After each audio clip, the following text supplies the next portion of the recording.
Buenos días, bienvenidos al seminario dentro del extinto programa de Visita el ICMM. Yo soy Lorena Pardo y tengo el gusto de presentar la charla del doctor Nicolás Pérez en el día de hoy. Él es licenciado en Ingeniería Eléctrica por la Facultad de Ingeniería de la Universidad de la República en Montevideo, Uruguay. Y luego consiguió un máster en Ciencias Físicas y posteriormente un doctorado también en Ciencias Físicas en la Facultad de Ciencias de la misma universidad. Actualmente él es catedrático en la Escuela de Ingeniería de esta universidad. Desde el año 2008, si no me equivoco, ha mantenido colaboración y estancias continuadas en el Departamento de Mecatrónica de la Escuela Politécnica de la Universidad de Sao Paulo, en Brasil. La mecatrónica es una ciencia que combina varios campos de conocimiento, aunando ramas de ingeniería de sistemas, electrónica y mecánica. Él tiene como unas 90 publicaciones, montones de contratos con la universidad. Es experto en la física de ultrasonidos y en ingeniería eléctrica, con especialidad en automatización y control industrial. Y entre otros temas ha trabajado en la caracterización de materiales piezoeléctricos, que está basada en la modelización por elementos finitos de transductores ultrasónicos y técnicas de optimización numérica. Y aquí es donde hemos tenido algunas interacciones positivas, digamos en fase. También ha trabajado en el modelado de fenómenos no lineales en transductores de potencia, que están basados en cerámicas piezoeléctricas, levitación ultrasónica, cavitación, diseño e implementación de dispositivos que utilizan ultrasonidos en la industria alimentaria, por ejemplo, para extracción de aceites, esterilización, limpieza, técnicas de ensayo no destructivos y de monitoreo de salud estructural mediante ultrasonidos. También procesado de señales acústicas y medidas e instrumentación eléctricas, que es el tema de la presentación que va a hacer hoy. Un tema de gran importancia en un laboratorio y en el que normalmente los científicos que se introducen en él lo hacen de una manera bastante autodidacta, ¿no? Pero creo que la charla de hoy va a ser de gran interés para todo tipo de disciplinas, y agradeciendo a Doris Rivero y a Lourdes Calzada, que es la jefa del grupo donde trabaja, el uso de un osciloscopio de última generación para la demostración que vamos a hacer aquí. Cedo la palabra a Nicolás. Muchas gracias. Bueno, muchas gracias. Buenos días a todos.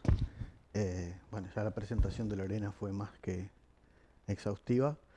Un poco la motivación de la charla era buscar algún tema que pudiera ser de interés general y no solo de interés particular de quienes trabajan con los materiales piezoeléctricos o con la caracterización de transductores. Y bueno, pensé en que quizás algo de instrumentación es algo bastante abarcativo, que todos los que trabajamos y somos experimentalistas y trabajamos en el laboratorio, nos enfrentamos al problema de tenemos que adquirir nuestras medidas, hacer automatización de datos y bueno, un poco es contarles cuál es el estándar que hay para realizar ese tipo de cosas y cómo se implementa una aplicación de ese tipo. Si todo sale bien y tenemos buena suerte, porque el efecto de demostración siempre existe, les quiero mostrar un poquito cómo se hace eso en la práctica, pero bueno, vamos a empezar. Para comenzar, les cuento un poquito de dónde yo vengo. Yo vengo de la Universidad de la República, que queda en Uruguay, que es ese país chiquitito que supongo que la mayoría lo conocen, pero a veces ni siquiera nos conocen. Dentro de Uruguay, mi universidad está en Montevideo, que es la ciudad capital, y está sobre el río, que el río es río que tenga 200 kilómetros de ancho, literalmente. Esa es la facultad y tenemos vista a la playa, es muy lindo, si algún día nos quieren ir a visitar, es un lindo lugar para conocer. Y tiene como características que es una universidad pública, es una universidad gratuita, es cogobernada, tenemos un gobierno que es compartido entre estudiantes, docentes y los formados en la universidad, y además es de ingreso libre, cosa que es un poco rara en algunos otros países, porque cualquier persona que quiera estudiar en la universidad puede. Eso nos genera a los profesores quizás un problema de que a veces hay demasiados estudiantes, pero como es un país chico, por el momento lo podemos manejar. Bueno, presentado, la universidad no es chica, justamente recibe muchísimos estudiantes, tiene la escala de unos 10.000 estudiantes activos y dentro de las ingenierías, infelizmente, tenemos esas diferencias de género que estamos intentando tener políticas activas para paliarlas, pero es una gran mayoría de hombres que estudian y en los cuadros docentes está ese mismo perfil marcado dentro de los profesores. Pero bueno, hecho la presentación, un poco de cómo va la charla. Les voy a contar un poco cosas generales de cómo es la comunicación entre instrumentos, después algún detallecito de cómo hacemos las interfaces físicas, o sea, cómo se interconectan físicamente a nivel de cables y conectores, y cómo se conectan a nivel de drivers, que son los programas que sirven para linkear las diferentes capas de funcionamiento dentro de una computadora, y que generalmente es lo que da más trabajo. De instalar correctamente los programas que hacen que cada paso se cumpla, o sea, instalar los drivers correctamente, suele ser el punto más difícil de esto. Y después les voy a contar un poco justamente cómo se estandarizaron los comandos y veremos un ejemplo. Bien. Entonces, tenemos diferentes tipos de comunicación entre sistemas electrónicos. Entonces nosotros queremos conectar la computadora con el teléfono con el dispositivo remoto que está manejando el aire acondicionado, y en el laboratorio queremos conectar nuestros instrumentos a la computadora de la forma más flexible que sea posible, ¿sí? Eso ya hoy, digamos hace 30 años que está muy impuesto, que cuando uno hace un experimento lo hace adquiriendo los datos sistemáticamente con la computadora. Entonces las herramientas de apoyo a cómo uno se conecta son una cosa que es central para el laboratorista.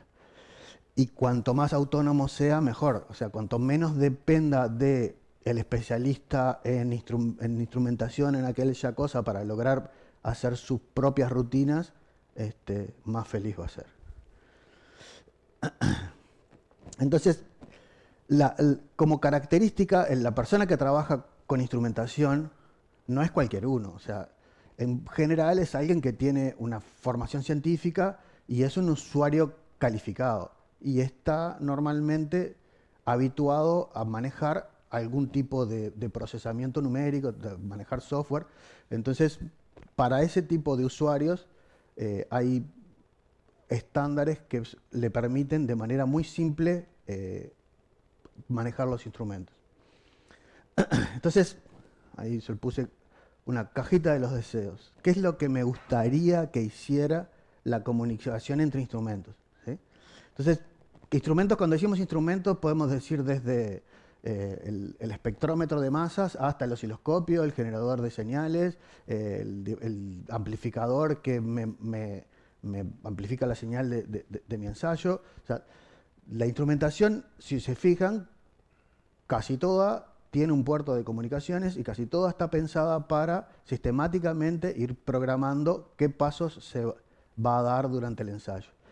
Que además nos da la posibilidad de hacer cosas que son sistemáticamente repetitivas, porque si yo ando moviendo las perillas, después vas a saber cómo moví las perillas. Entonces, si uno plantea su ensayo de, bueno, empiezo por acá, pongo una configuración, siempre empieza igual, pongo una secuencia de pasos que me quedan grabadas en el programa y puedo tener un registro, me permite sistematizar mucho mejor cómo fue el proceso de realizar ese experimento. No solo que es más simple, si tengo que hacer algo que lo voy a hacer 100 veces, aprieto el botón, me voy a tomar un café y cuando volví está pronto, sino que además me permite tener los registros automatizados de una manera bastante eficiente, ¿sí? Entonces, cuando trabajábamos en el laboratorio, que eso debe pasar a todos, lo que queremos es tener la autonomía de nosotros mismos, poder escribir nuestras rutinas que resuelven esos pequeños problemas que pasan todos los días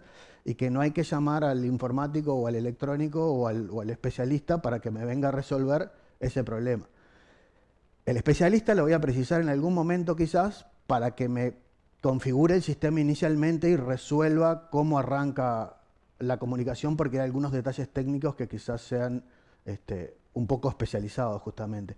Pero después que lo tengo andando, armar la rutina y decir, bueno, si yo quería hacer 10 medidas de este tipo, no, pero ahora quiero hacer las medidas no solo así, sino además hacer un procesamiento en el medio, en función del procesamiento, volver a repetir cosas, y después que las repetí, quiero generar otra cosa que pase a consecuencia de eso. Todo eso, tener la flexibilidad de uno mismo, poder programarlo con comandos simples, es muy, muy interesante para las experiencias de laboratorio. Y lo que nos gustaría es que, si yo tengo, por ejemplo, un osciloscopio americano de 15 años atrás y tengo un osciloscopio chino que es de última generación, esencialmente los pueda programar igual, tenga la misma lógica, tenga el mismo tipo de comunicaciones y tenga cosas que me abstraigan de los detalles del hardware y me abstraigan de la imaginación de los fabricantes para decir cómo son los comandos. Que en principio, hace muchos años, cada uno hacía lo que quería. Y bueno, ahora veremos un poco la historia, ¿no? Pero lo que queremos es tener algo que sea relativamente uniforme desde el punto de vista del hardware, que yo saco de este y lo enchufo en el otro y dé más o menos lo mismo, a menos de cambiar un numerito de dirección. Y que si quiero mandarle el comando a este coso y mandarle el comando a este coso, claro, no es lo mismo mandarle a una fuente de tensión que mandarle a un osciloscopio, porque son objetos distintos que generan acciones distintas.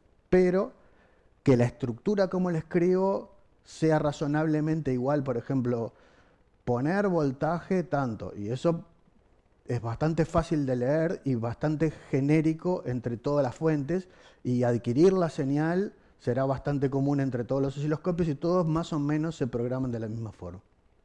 ¿Sí? Bien, entonces, ¿cómo empezó esto? Al principio, cada uno hacía lo que quería. Lo que quería, literalmente, o sea, tenían su propio cable, su propio programa, su propia temporización de cómo se mandaban los datos. Cada fabricante tenía su manera de hacer las cosas, y peor todavía era que dependiendo del modelo cambiaban las cosas.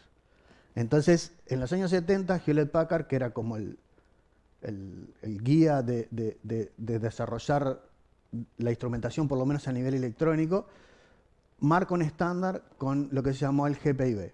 O sea, definió, dijo, bueno, esto así no va a funcionar, vamos a estandarizar y vamos a generar una interfase física que sea común a todos nuestros equipos. Entonces, cuando yo compro un osciloscopio o compro una fuente o compro un barredor de algo, tengo el mismo cable con el mismo diagrama de tiempos, o sea, desde el punto de vista de la conexión física, que fueran compatibles. ¿Sí? Eso tuvo tanto suceso que en los años 70 la IEEE, que creo que todo el mundo la debe conocer, pero es como la Asociación Americana de Ingenieros Electrónicos, desarrolla un estándar que incorpora esa guía de Hewlett Packard y saca el IEEE 488. ¿Sí? Y los grandes fabricantes aceptaron compartir eso. O sea, los otros fabricantes se dieron un poco la mano a Hewlett Packard, pero también ganaron el know-how de Hewlett Packard al haber desarrollado esa interfaz exitosa, y todos fueron en ese barco. O sea, Tektronix, National Instruments, todos los fabricantes grandes se plegaron a ese estándar y se volvió un estándar de la industria. Años después, en los 80, sube un grado más la definición del problema y se estandariza no solo cómo se conectan físicamente, cómo es el tema de los cables, los tiempos y tal, sino que además se estandarizó un lenguaje de comandos genérico para todos. ¿Sí? Y ese es el título de la charla, el lenguaje estándar de comunicación de instrumentos. Y bueno, esto es un poco la secuencia, cómo fue evolucionando la estandarización hasta que ahora razonablemente todos los fabricantes cumplen con ese protocolo, tienen esos comandos básicos que todos comparten y son razonablemente compatibles las cosas entre uno y otro. Yo tengo que cambiar el osciloscopio de esta marca por el de otro, puedo hacerlo relativamente simple. No tengo que reescribir todo. ¿Sí? Y bueno, como comentario final, en Europa se estaba desarrollando un estándar similar y en los años 90 se fusionan y generan un estándar que se llama Dual Logo, que es aceptado por el ISE y la IEEE, y son IEEE/ISE estandarización. O sea que todo el mundo aceptó que eso es lo que hay que hacer. Y eso es muy bueno. Después hay evoluciones de ese tipo de cosas, y esto es un poquito cómo funciona la cáscara de eso. El primer estándar IEEE definió la interfase física, el 488.2 ya fue un poquito más profundo y definió cómo es la estructura de datos y cuáles son esos comandos básicos a enviar entre uno y otro, y una capa más arriba, cada fabricante después dice cuál será el comando particular del aparato. Pues no es lo mismo programar un osciloscopio que una fuente o que un generador de señales o con un medidor de impedancia. Digo, cada uno tiene sus particularidades de instrumento, pero formalmente se leen igual. ¿Sí? Bueno, y ahora vamos un poco a la parte de cómo realmente se conectan estas cosas y después cómo se mandan esos comandos. Entonces tenemos, bueno, los equipos de unos años atrás tienen esa interfase que es el GPIB o el HPIB, depende de si usan el nombre viejo de Hewlett Packard o el General Purpose. Pero por ejemplo, esto que se ve aquí es la parte de atrás del equipo que tenemos aquí en la mesa, ¿sí? Para los que lo están viendo, es este equipo de aquí. Ups. ¿Aquí? ¿Volvió? Ah, tengo que salir de la charla. Está, bueno, lo muestro después. Lo que vemos en la derecha es un adaptador. Ahora las computadoras ya no traen más dónde colocar las placas aquellas antiguas, y eso ha pasado con todos los sistemas de comunicación viejos, que se trabaja con un adaptador a USB, que es la interfase que está ahora mandando en el mercado, digamos. Y cuando venga una nueva, inventaremos un adaptador a esa cosa nueva y lo resolveremos. Pero los equipos que yo tengo no precisa sacarlos, sino que hay un adaptador de los GPIB a USB y los puedo leer desde mi computadora. Pero este que está aquí es el puerto GPIB. ¿Sí? Ups. ¿Será que va así? Aquí. Este que está aquí es lo que mandaba hace 15 o 20 años, que era lo que se llamaban los puertos seriales o puertos RS-232. Eran conectores inicialmente pensados para conectar un módem con una computadora, y durante muchísimos años fueron los reyes de la comunicación a nivel de PC e instrumento. Ahora están bastante limitados a uso con pequeños dispositivos como microprocesadores, pero siguen habiendo equipos que tienen eso. Y también tenemos nuestro adaptador que me lo pasa al USB. Este aquí, que ya es moderno, ya no trae ninguna de esas cosas. Trae esto que se ve aquí, que es una interfase LAN, o sea, una interfase de red, como quien conecta la red de su computadora a Internet. Y lo que se ve a la derecha es el router, que es lo que me permite engancharme con esa máquina a través de la red como una computadora de Internet. ¿Sí? Eso me da además la flexibilidad de que podría, si la red me deja, que ese es otro problema, si la red me deja, podría verlo desde Montevideo, en mi caso, un experimento que estoy corriendo aquí. O sea, eso es bastante flexible. Y el otro es el USB, que creo que todo el mundo está familiarizado con el USB, y lo normal es que los instrumentos tienen un conector USB 2 del tipo de impresora, que son los que son como cuadraditos y no como rectangulitos horizontales, ¿no? Ahí se ve una imagen de eso. Entonces, un poco cómo funciona esto. ¿Cómo es que uno se conecta el instrumento con la computadora? Lo primero que tengo que hacer es ponerme de acuerdo a nivel físico. Ven que eso es como una escalerita. Los electrónicos y los que hacen arquitectura de redes, piensan la comunicación entre sistemas informáticos a nivel de capas.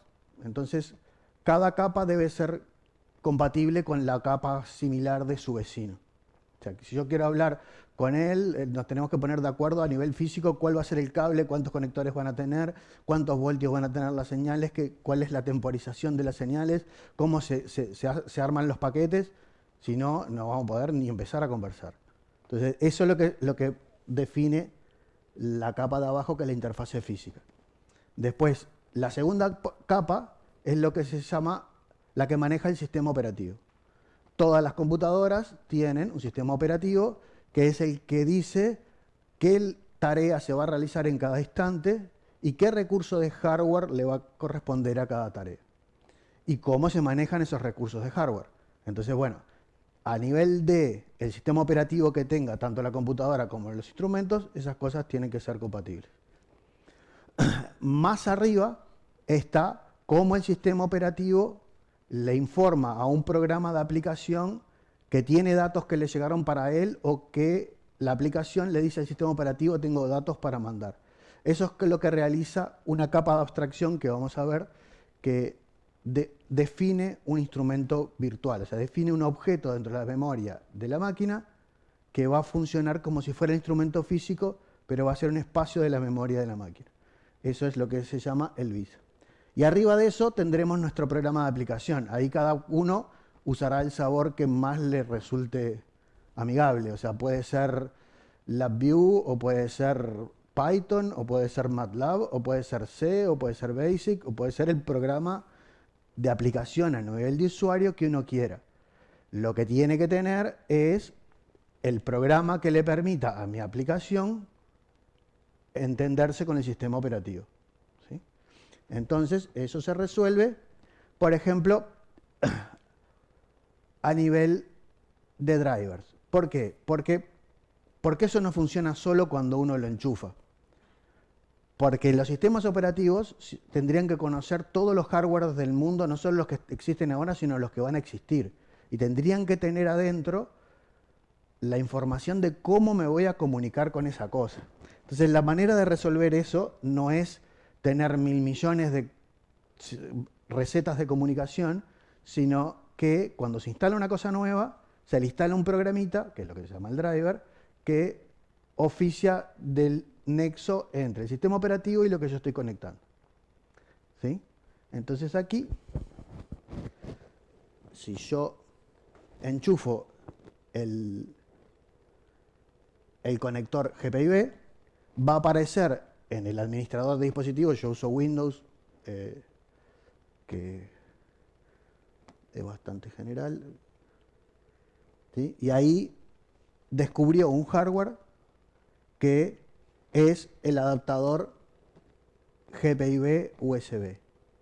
Si eso no lo ve el administrador de dispositivos, quiere decir que el sistema operativo no reconoce que ese hardware está conectado. Ahí terminó la conversación, no podemos hacer nada. Está. Hay que salir a buscar dónde estará el driver para instalar esa cosa.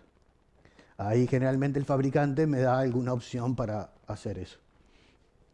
Bien. El escalón más arriba es lo que linkea el sistema operativo con los programas de aplicación. Ahí se genera lo que se llama un instrumento virtual.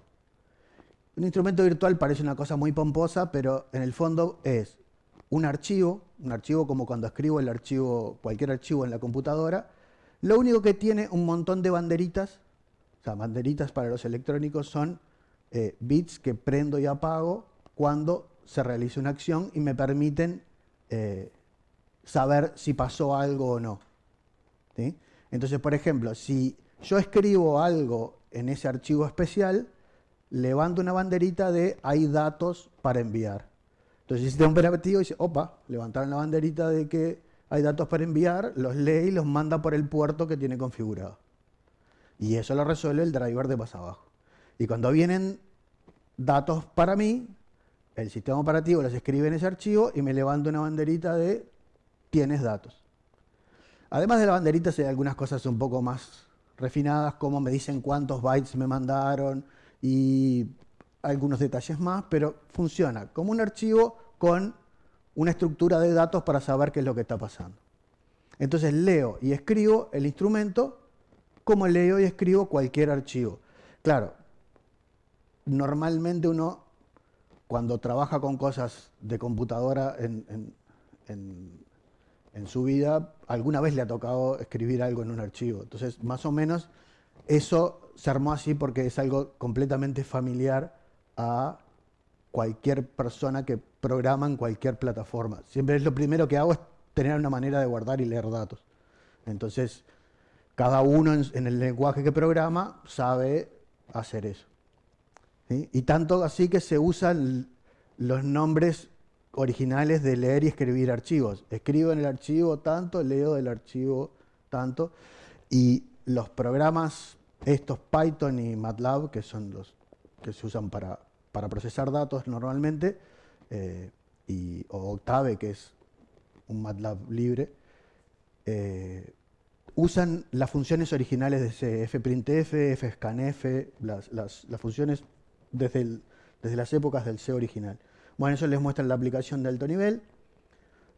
Y esto es lo que pasa cuando conecto el instrumento a nivel del driver S, sistema operativo, programa de aplicación. El fabricante, en este caso Casey, que es el que heredó HP, me da un programa que me permite descubrir qué instrumentos están conectados y me dice cuál es la dirección con la cual le apunto a ese instrumento. Entonces, cuando yo conecto, por ejemplo, el adaptador GPIB, si pongo el adaptador GPIB al instrumento generador este que tengo aquí, el adaptador descubre que está conectado, lo pinta de verde, y me dice cuál es la dirección con la cual le apunto a ese instrumento. Con eso yo ya puedo armar el link de comunicación. ¿Sí? Y bueno, la estructura de direcciones, si es GPIB, si es un RS232, que es lo que se llama el serial, o si es TCP/IP, o si es USB, ya hay una estructurita que todos se escriben de esa forma, y el fabricante me va a decir cómo se rellenan estos campos. Entonces, yo voy a sentarme un segundo. Ups. Y les voy a mostrar cómo es que eso funciona. Tendría que cerrar aquí. Y tendría que venir aquí. Y acá. Primero vamos a ver esto aquí.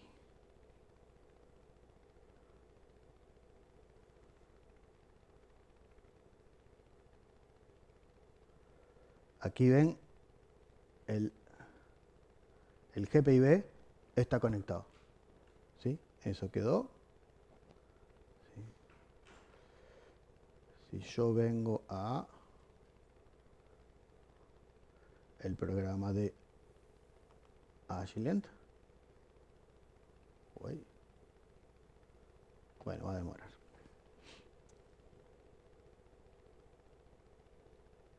Ops, acá. Ven aquí, dice que él descubrió dos instrumentos, el Hewlett Packard y el Rigol Lo único que el Hewlett Packard lo tengo por el GPIB y el Rigol lo tengo conectado a través de la red y yo estoy conectado al router inalámbrico. O sea, podría tener el experimento corriendo en la otra sala, me podría ir con mi laptop a hacer otra cosa y sigo viendo lo que está pasando. Eso es bastante flexible. Entonces ahora, la manera de definir el objeto S virtual Visa en el programa de aplicación es a través de una función que el programa madre me da. En este caso MATLAB me provee de una función Visa que me permite definir esos objetos virtuales. En Python hay algo igual, en LabVIEW hay algo igual. Cada programa de aplicación tiene definido eso.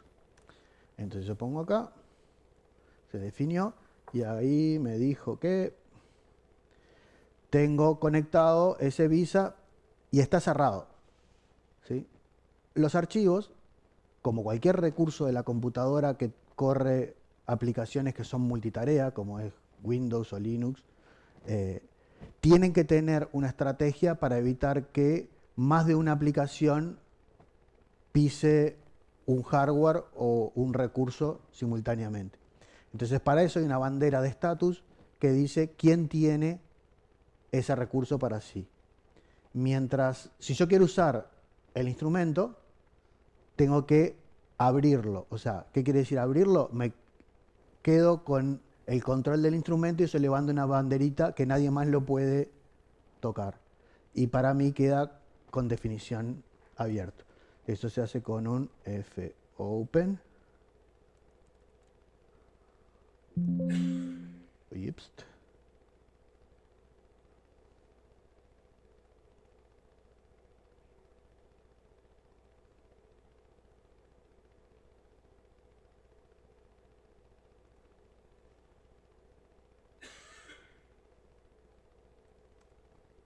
Acá, quedó abierto. ¿Sí? Entonces ahora yo ya puedo escribir y leer. Entonces, les cuento un poco más y vemos. Opa, ¿dónde está la presentación? Aquí, desde la diapositiva actual. Muy bien. Entonces, ya vimos cómo el sistema operativo reconoce el instrumento, cómo el driver USB, Visa está instalado y reconoció los instrumentos, y ahora a nivel de mi programa de aplicaciones, cómo le envío comandos. ¿Sí? Eso funciona a nivel de la aplicación. Entonces en MATLAB, lo que vieron recién, se define, ¿sí? Y después de que está definido, le puedo mandar comandos con el sistema estándar de programación de instrumentos. ¿Sí? Y el estándar define dos tipos de comandos. Uno es que todos los instrumentos, sea este y cualquiera que se les ocurra, lo cumplen, porque están definidos que todos lo tienen que cumplir, y otros que son particulares del instrumento. Entonces, en particular, hay uno que es este que se llama IDN, que es normalmente lo que uno hace cuando está programando un instrumento nuevo, que es preguntarle, ¿tú quién eres?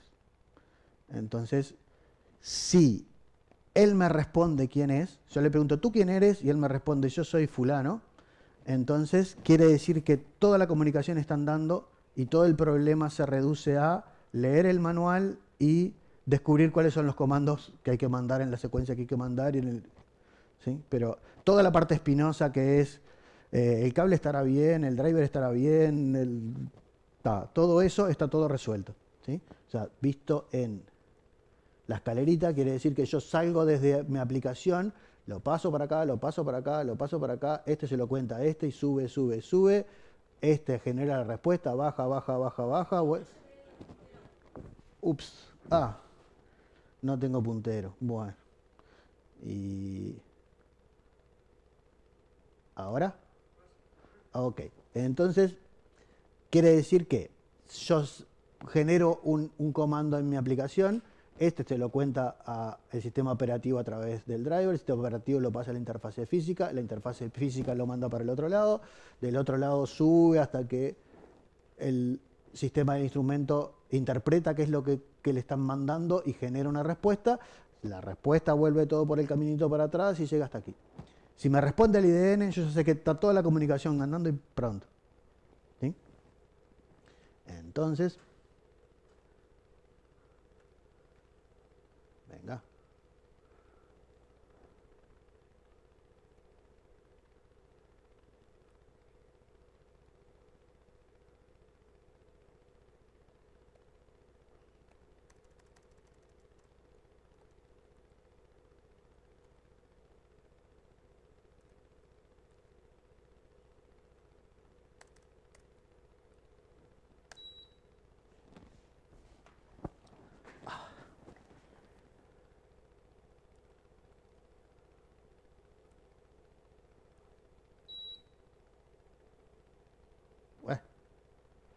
algo no le gustó.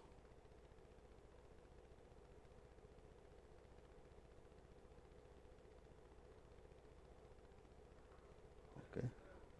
El efecto de demostración. Bueno, vamos a hacer como si fuera de verdad. Así. Vamos a ver qué dirección nos dio. Aquí.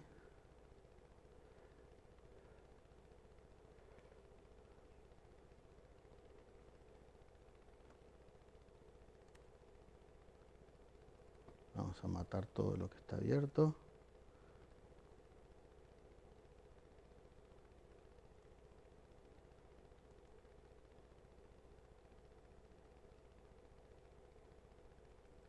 Ah, ya sé qué pasa.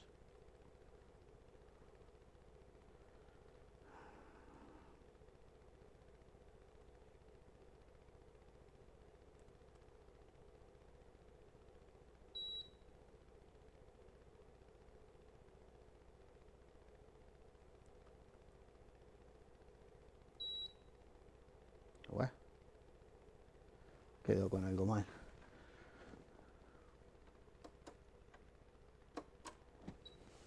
Efectivamente es el efecto de demostración. A ver, veamos aquí. Sí.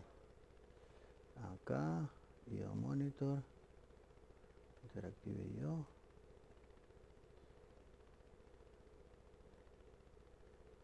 Está.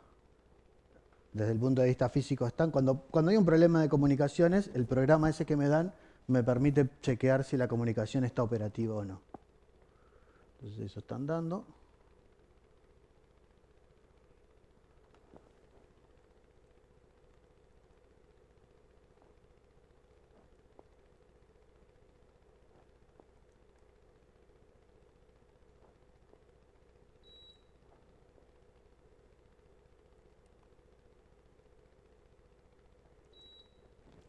Pues qué cosa.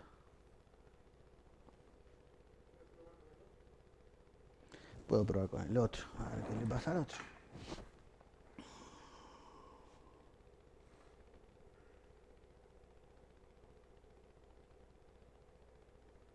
Vamos a hacer una cosa.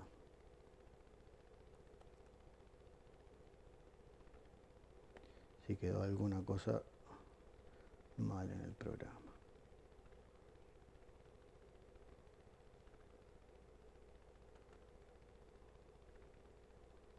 Bueno, vamos a seguir.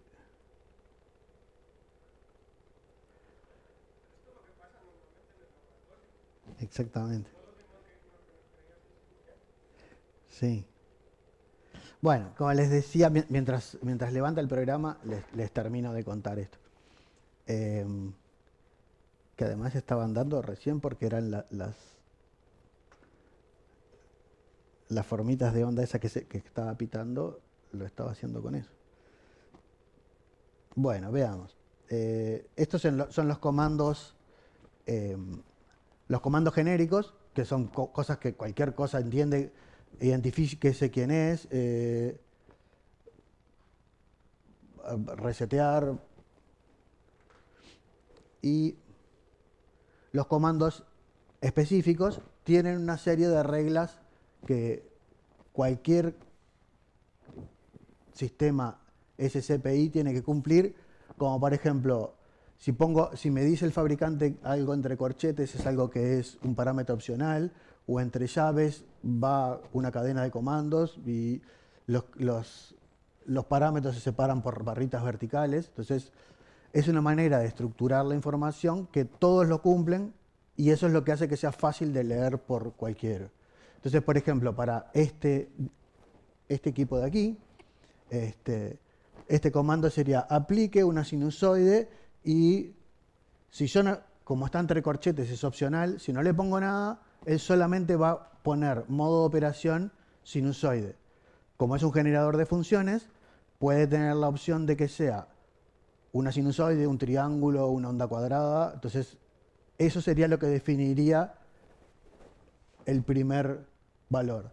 Ahora yo opcionalmente le puedo decir la frecuencia. ¿Sí? Por ejemplo, 100 Hz. Entonces, si le digo 100 Hz, si tomo cuenta de esta opción, tengo que poner, por eso me dice entre paréntesis, el valor del parámetro. Entonces aquí tengo que poner un 100.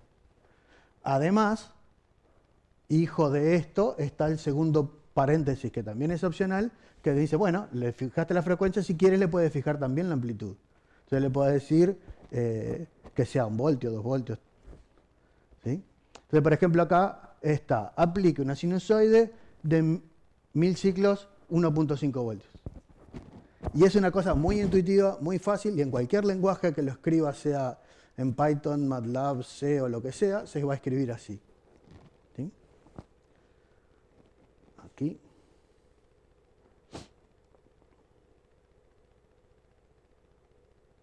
Vamos a ver si esta cosa se digna funcionar.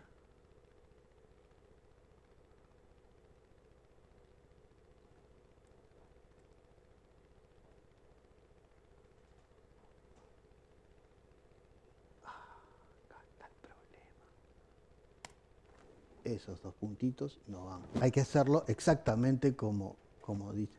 No era un problema de efecto de demostración, era que me habían quedado 2 puntitos mal escritos.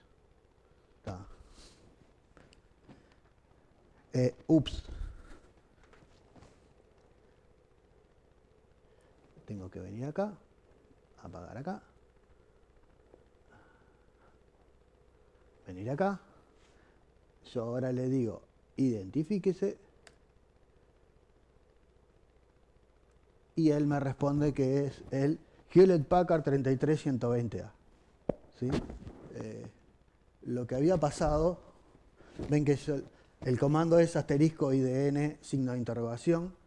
Asterisco quiere decir que es un comando genérico del lenguaje, todas las máquinas lo van a cumplir. Interrogación quiere decir que va a venir una respuesta. ¿Sí? Y yo lo que hice mal fue que había dejado 2 puntitos escritos porque borré el que tenía escrito de antes, y los 2 puntitos son separadores de campo, y eso me olvidé de borrarlo para no reutilizar que ya tenía escritas las comitas.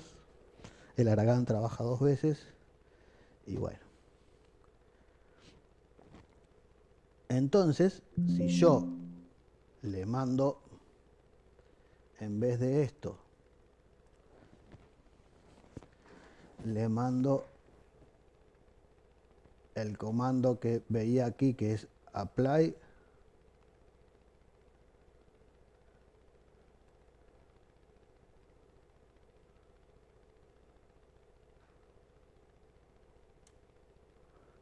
ahí cambió a 100 Hz. ¿Sí? Entonces, es tan simple como hacer eso, y uno ya tiene una manera de comandar el generador. Entonces podemos hacer cosas como hacer barridos de frecuencia o cambiar de formas cuadradas a triangulares, o ir aumentando la amplitud de algo para ver cómo responde. Digo, ahí ya tenemos el control de este equipo. ¿Y cómo sé cómo se hace? Voy al manual y el manual me va a contar cómo se va a hacer cada cosa. ¿Sí? Pic, ups. Acá están. Acá tengo que prender esto para que se vea. Aquí están ejemplos, por ejemplo, ¿de dónde saco los programas? Tengo que ir al manual, el manual me va a contar, esto es un pedazo recortado del manual, y me va a decir, bueno, el comando apply me da una manera directa de programar la función sobre el generador en la interfaz remota, y hágalo de esta forma. ¿Ah? Y me dice, bueno, hay comandos de bajo nivel que me dicen, por ejemplo, la forma de onda, cómo fijar la frecuencia solamente, o cómo cambiar la amplitud, o cómo cambiar el offset. Y es muy simple. Y uno cuando lo lee, no precisa que le expliquen qué es lo que hace eso. O sea, lo leo y digo, si es así, chao. Entonces eso les permite de una manera muy fácil. Sí. Ahora viene el ejemplo. Entonces, ya que más o menos vimos cómo esto funciona, para cerrar, vamos a hacer un ejemplo que les voy a contar aquí. Presentación con diapositivas desde el principio. ¿Sí? Entonces vamos a ver la función de transferencia entre 2 piezoeléctricos.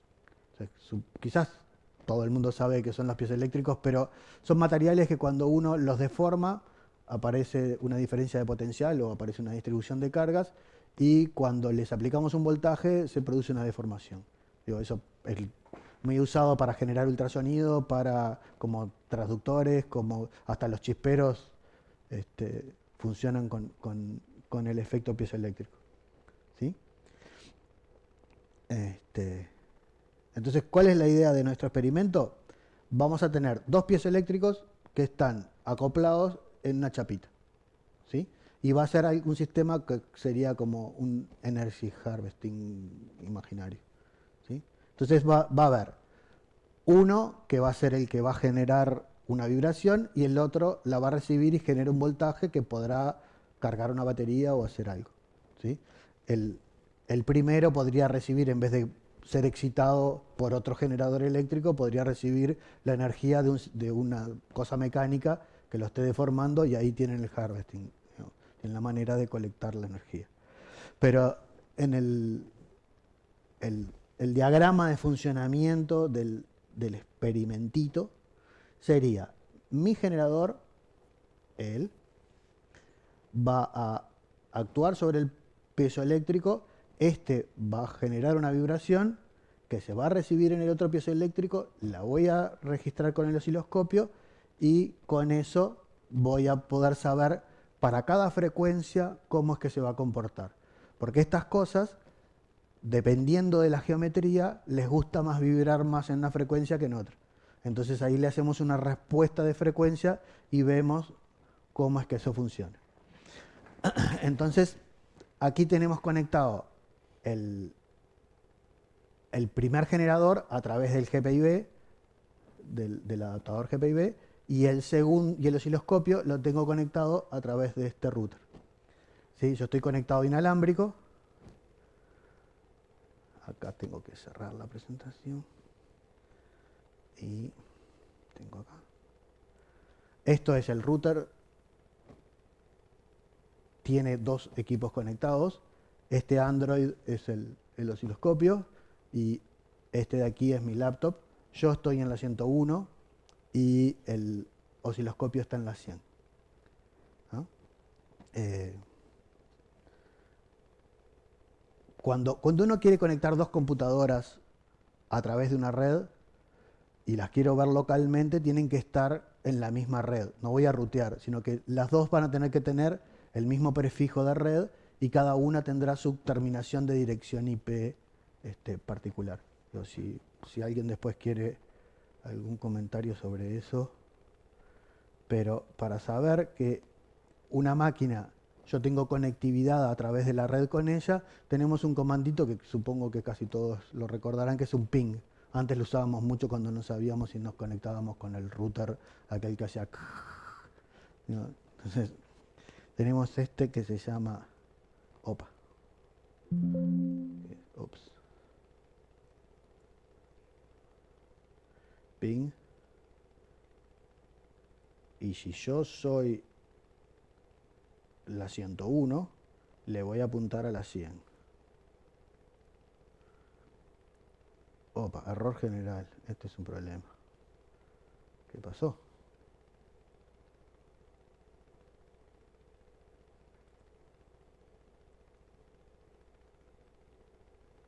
Buah. Nuevamente tenemos un... se debe haber desconectado esta cosa. Para que se vean en la red, tienen que estar conectadas en la misma red, efectivamente.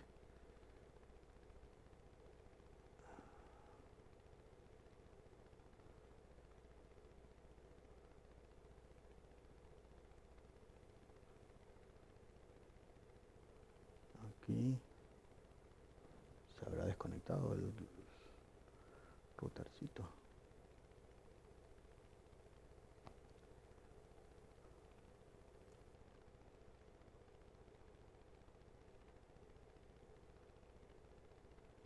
Me sorprende.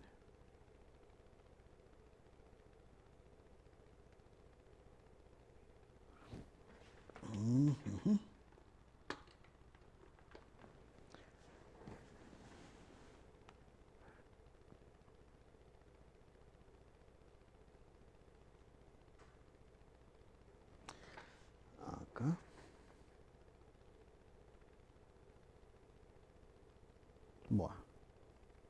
Por alguna extraña causa no está viendo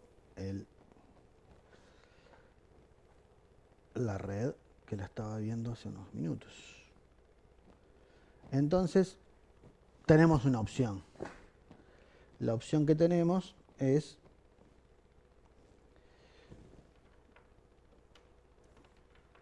como esto es bastante flexible, puedo conectar el mismo equipo que lo tenía conectado a través de la red.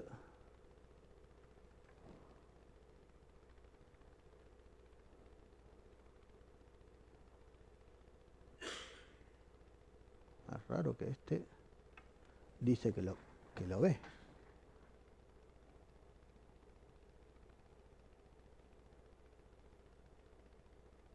No lo ve, claro. Sí, no está leyendo a nivel del sistema operativo. Cuando yo hago ping, verifico que mi sistema operativo está pudiendo mandar un paquete y recibiendo un mensaje. O sea, hay un problema de comunicación que, como no me voy a poner a descubrir cuál es ahora, vamos a hacer así y vamos a conectarlo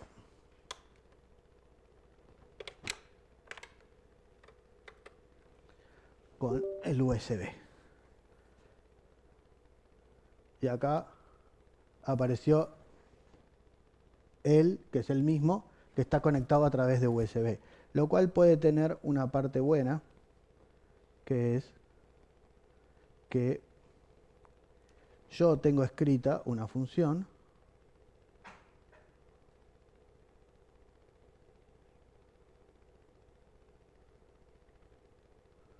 que me permite adquirir una señal del osciloscopio. Entonces, si lo hago por la red, es el programa donde se define el objeto virtual como un objeto TCP. Y lo único que cambia si yo tengo que usarlo a través del USB es la definición del objeto virtual. Todo el resto del programa queda exactamente igual. Todo, como le digo, bueno, dame los datos, las escalas, tal, queda todo de la misma manera. ¿Sí? Entonces,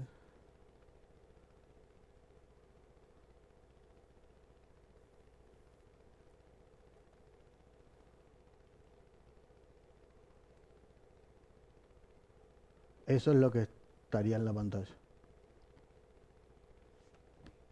Bien.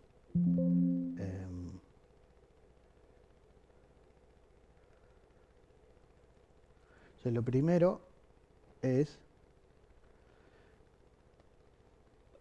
acá. Uno no escribe los comanditos uno por uno, sino que empieza a construir funciones. Yo aquí, por ejemplo, construí una función que es para enviarle comandos al generador. Entonces, en vez de hacer todo aquello de abrir y tal, vamos a borrar todo. Vamos a hacer un...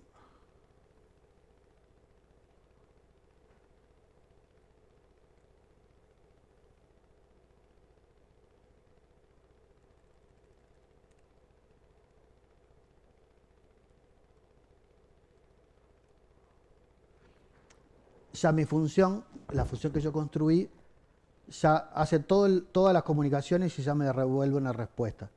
¿Ven? Yo acá puedo encapsular, definir el visa, abrirlo, enviar el comando, si tiene un signo de interrogación espero una respuesta y sale. Entonces no tengo que reprogramar todo cada vez, sino que armo una funcioncita para hablar con él, una funcioncita para hablar con él, y en el otro tengo este getSignal, que es una función que me permite leer señales del osciloscopio. Entonces el ejemplo que terminaría sería un programa donde yo defino que quiero hacer una barredura de frecuencias generada por el generador y leída por el osciloscopio. Entonces voy a dar 150 pasos, en cada paso voy a aumentar 50 Hz y voy a empezar en las frecuencias de 2500 Hz. Y ahí se le va a mandar un comando que va a ser frecuencia y el número que corresponde, lo envía, y después lee con el osciloscopio y va a ir mostrando cómo la respuesta de frecuencia va evolucionando. Entonces aquí, wey, ¿y qué pasó?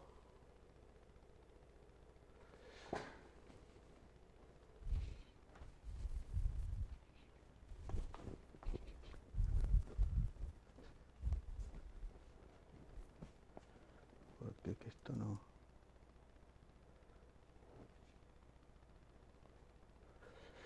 Ah, ya sé qué pasó. Cuando lo apagué. Ok. Acá.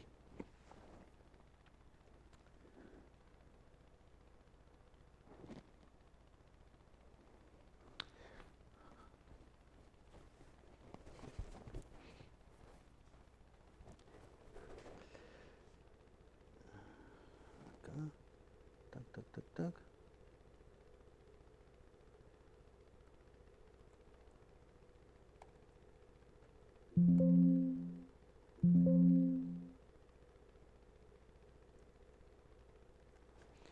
Tengo que subirle la amplitud a esto.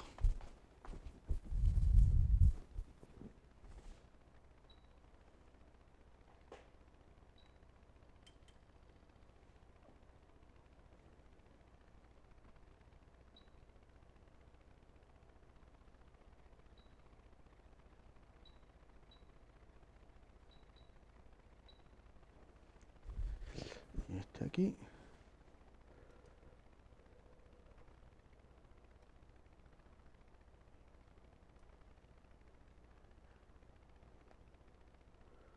¿Y por qué ahora no quiere esto?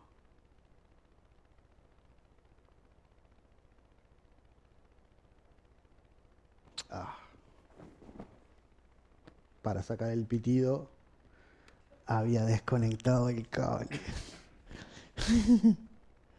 Bueno, ok.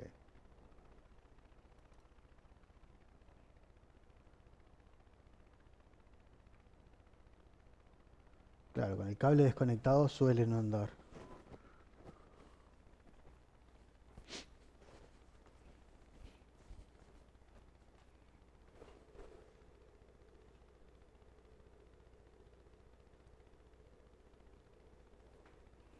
Ahora se ve más, parece. Entonces ahí está haciendo el barrido, que va a ser un momento de molestia, pero...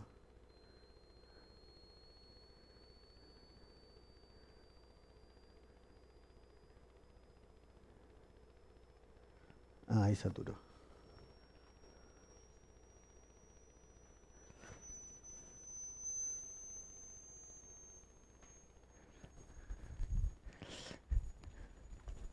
Lo hacemos una última vez.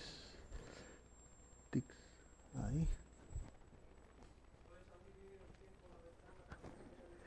Sí. Podemos hacer así.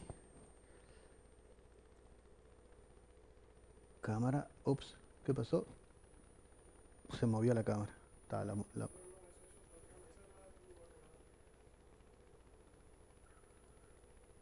¿No?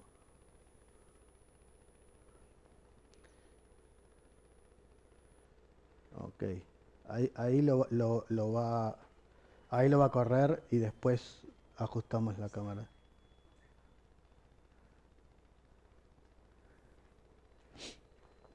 ¿Puedo minimizar esto? ¿Puedo minimizarlo? Cuando termine. Vale. Ahí está va aplicando una frecuencia en cada paso y calcula la amplitud y ahí tengo el barrido de frecuencias. De nuevo saturó. Tengo que bajar más la amplitud. Donde está cada uno de las resonancias de la muestra. Pero ahora sí puedes hola. Ahora sí puedes minimizarlo y ver. Aquí.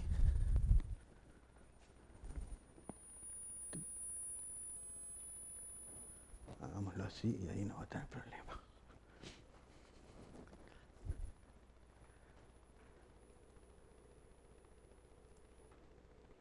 Bueno, ahora sí lo va a mostrar todo. Pero bueno, este es el tipo de cosas que podemos hacer en pocos minutos. Armar un experimento automatizado de esto lleva, cuando uno tiene las cosas instaladas y funcionando del orden de 1 hora o 2 horas, siempre algún problemita aparece. Ahí encontró el pico de resonancia y ahí tiene un segundo pico y ahí tenemos cómo se va a comportar, ¿sí? O sea y arriba está lo que está adquiriendo paso por paso. Entonces con eso nosotros podemos hacer experimentos automatizados de una forma razonablemente rápida y flexible. Y el cambiar, yo tenía todo armado para conectarme usando el Wi-Fi y por alguna cosa del router se trancó. Que funcionó cuando hicimos la prueba, cuando ustedes estaban sentando. Digo, no sé qué pasó ahí, después veré qué pasó. Pero cambiar de interfase física, o sea, pasar de tenerlo por el USB a tenerlo al Wi-Fi, fue cambiar una línea del código. O sea, llevó 1 minuto, decir, no, esto no anduvo, bueno, lo conecto por este otro lado, y no tuve que ni ir a ver qué pasaba, ¿sí? O sea, eso, dentro de lo malo del efecto de demostración, muestra la flexibilidad que tiene esto cuando uno quiere conectarse usando distintas interfaces. O sea, es tocar muy pocas cosas. Hay una manera sistemática de mandar comandos y bastante simple de leer. O sea, es intuitivo. Uno lo mira y dice, mande tal frecuencia y lo puede hacer. Y eso nos permite, digo, tener el control de lo que queremos hacer y no estar dependiendo del programa que me vende el fabricante de cómo se le manda una forma de onda al coso. Y ahí solo hace lo que el fabricante quiere, y si eso no hace lo que yo quería, que nunca va a ser lo que yo quiero, porque yo trabajo en un laboratorio donde quiero hacer cosas raras, no quiero hacer las cosas que hace para el que pensaron eso, que es un taller de electrónica donde se realizan determinado tipo de medidas sistemáticas y donde tendrán un programita cerrado donde hay que apretar un botoncito y hace algo. Yo quiero tener el control. Entonces, ahí es que donde está la ventaja de poder usar estas cosas. Bueno, muy bien. Y creo que con esto viene aquí y viene aquí. That's all, folks.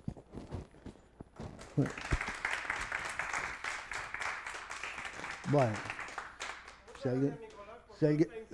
si alguien tiene alguna pregunta.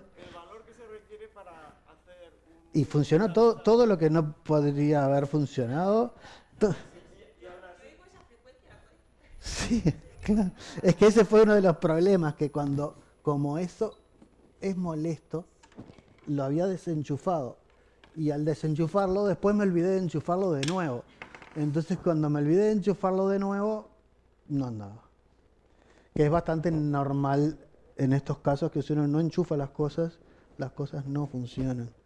Generalmente los problemas que pasan son de ese tipo, que uno venía armando las cosas y se olvidó de tal. Bueno, aún así yo creo que nos has enseñado una cosa muy realista, porque esto es lo que de verdad pasa en el laboratorio. Sí. Y bueno, si alguno quiere hacer alguna pregunta... Bueno, yo como... Adelante. Hablabas que puede haber un problema con los sistemas operativos, ¿no? En este caso con el Windows, por ejemplo, ¿no? Hay Sí. muchas veces problemas... No, para cantar. Muchas veces tenemos problemas de compatibilidad de los programas de los equipos con los Windows, ¿no? O sea, tenemos que crear una máquina virtual para trabajar bajo un Windows de una, digamos, generación anterior, ¿no? Entonces, eso se puede suplir con algún con truco, esto, digamos. no caes en ese problema. Digo, el conectar el sistema operativo con el dispositivo físico siempre es el problema más espinoso. Digo, fue lo que nos pasó acá con la interfase de red. En un momento se trancó algo que vaya uno a saber, digo, no sé si ¿cómo que se llama esto? El firewall hizo algo, pero esas conexiones son las que dan más trabajo, porque después en alto nivel uno las resuelve. Ahora, ¿qué te permite esto? Es que no vas a pasar por el programa del fabricante que estaba pensado para esa plataforma, sino que tú vas a escribir un programa a nivel de comandos y el que va a arreglar el asunto es que vas a tener el driver actualizado Visa. Entonces, toda la actualización al sistema operativo nuevo se va a hacer a ese nivel. O sea, cuando se resuelve esto, aquí, pique, pique, pique, pique, pique, pique. Opa. Siempre me olvido de que hay que cerrar la presentación. Ahí se ve, sí. Cuando se resuelve este punto, ¿sí? Eso cuando te compras la máquina moderna que no va a hablar con el programa viejo, pero el programa viejo tenía embebido, sobre todo si es del fabricante, tenía embebido todas las capas de comunicación adentro del programa. Y cambiaste de hardware, marchaste. En esto, cuando tú cambies de hardware, vas a tener que actualizar el driver Visa que los fabricantes mantienen a través de un organismo que sigue manteniendo el estándar, la actualización de esa comunicación, y se instala el driver Visa nuevo y sale andando. O sea, no voy al oscuro problema de para aquel Windows particular o para el Linux kernel, vas a saber cuál, tenía resuelto el problema y después eso no va a andar más. Eso a todos nos pasa. Todos tenemos algún equipo que tiene el software propietario y tenemos que mantener el matoste viejo porque si no, no puedo hablar con esa máquina. Sí, eso. Pero cuando uno usa esto, justamente se independiza de las actualizaciones de hardware porque la manutención de los drivers a ese nivel ya me lo van a resolver. ¿Sí? O sea que ahí ya, si uno los conecta así, ya se acabó el problema. Y acá arriba, tú vas a escribir en el lenguaje que te quede más cómodo.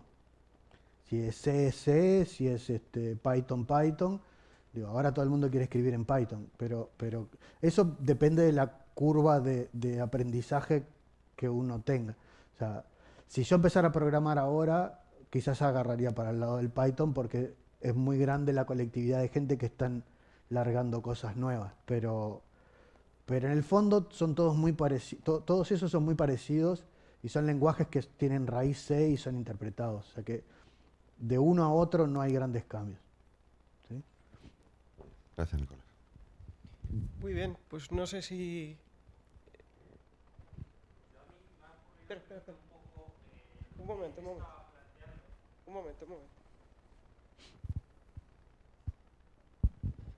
Gracias. A mí creo que me ha ocurrido un poco lo que él estaba planteando, que es el tema de tú tienes un aparato muy antiguo y te dicen que los drivers solo funcionan con, por ejemplo, Windows XP, Windows 7 y si actualizas a Windows 10 ya no te funciona. Entonces, yo una cosa que encontré es que en el apartado de drivers puedes darle como a compatibilizar con versiones de Windows anteriores. Es decir, tú tienes tu Windows 10, pero le dices que ese driver te lo esté leyendo como si estuvieses en Windows 7 o Windows XP. Que no sé si es por ahí por donde iba un poco enfocada la pregunta. Igual cuando usas esta arquitectura, te independizas de eso. Esa es la gracia. No precisas... Pero necesitas tener esa conexión física primero que te funcione. ¿Pero conexión física como qué? Por ejemplo, si... ¿Por qué puerto saldría? Yo en mi caso creo que era una Hamamatsu, creo que era GPIB, no estoy seguro ahora. Claro. Pero el tema es que ni el programa te funciona poder leer las imágenes de ese dispositivo. Claro, del programa pero antiguo, ahí- pero porque el driver no te está funcionando. Ahí que está, porque estás usando el programa de ellos. No, pero el driver no te está reconociendo el aparato.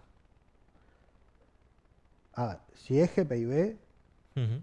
tú vienes con un adaptador como este.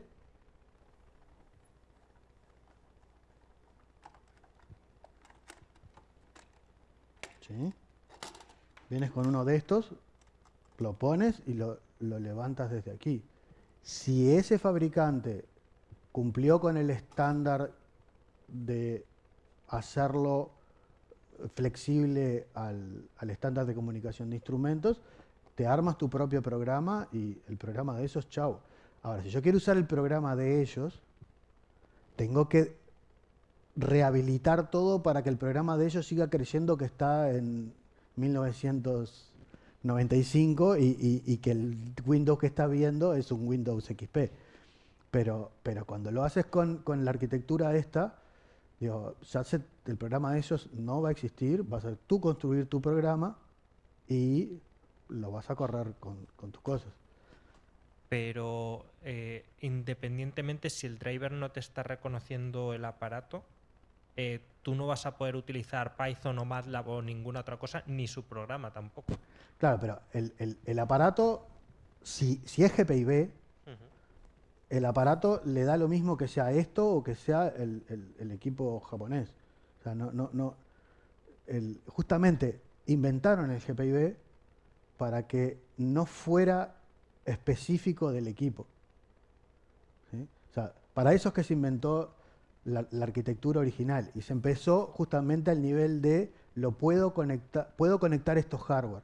Después se subió un escalón más y que la manera que se escriben los comandos sea razonablemente compatible, que es el lenguaje de programación. Pero a nivel de ver el hardware, digo, el que hayan usado GPIB ya te dice que tienen que haberse estandarizado. Si no hubieran usado el cable de ellos, que esa es otra estrategia de fabricante. O sea, el fabricante tiene dos opciones. O se hace compatible o se hace propietario. ¿Por qué se haría propietario? Para venderte el cable, venderte el software, venderte el mantenimiento y te tiene agarrado para toda la vida porque nunca vas a poder soltar la mano de él. Se hace compatible, tiene sus ventajas porque cuando él se ofrece dice, no, usted compre mi equipo, que yo soy flexible y te voy a dejar a ti armar tu propio programa y no vas a tener problema. Entonces en algún lado te lo va a cobrar, o sea, te lo va a cobrar que te cobra más caro porque es compatible o te lo va a cobrar en el software. O sea, generalmente, como en la competencia las grandes marcas apostar en la compatibilidad, les es muy difícil a otros fabricantes decir, no, mi equipo se conecta solo con mi software y arréglate como puedas. A no ser que sean equipos muy, muy específicos, donde te tienen agarrado porque lo fabrican 2 o 3 en el mundo y ya saben que te van a cobrar por el software toda la vida. Y nosotros tratamos de no caer en esa trampa porque te agarra con el software, y después, ¿qué pasa? Después es peor, porque pasan 10 años y te dicen, oiga, no vamos a mantener más este sistema, Claro, compres el nuevo. Yo iba un poco por ese camino de que muchas veces te dicen, no, los drivers no están actualizados ya, te tienes que quedar atrás o te compras uno nuevo. O te Entonces, compras uno nuevo. un poco mi solución que encontré fue esa, lo de poder Claro. darle a que Windows 10 te visualice como si estuvieses en un Windows anterior. Sí, o se generan las máquinas virtuales, o hacerle alguna trampa para que él crea que vive en el pasado.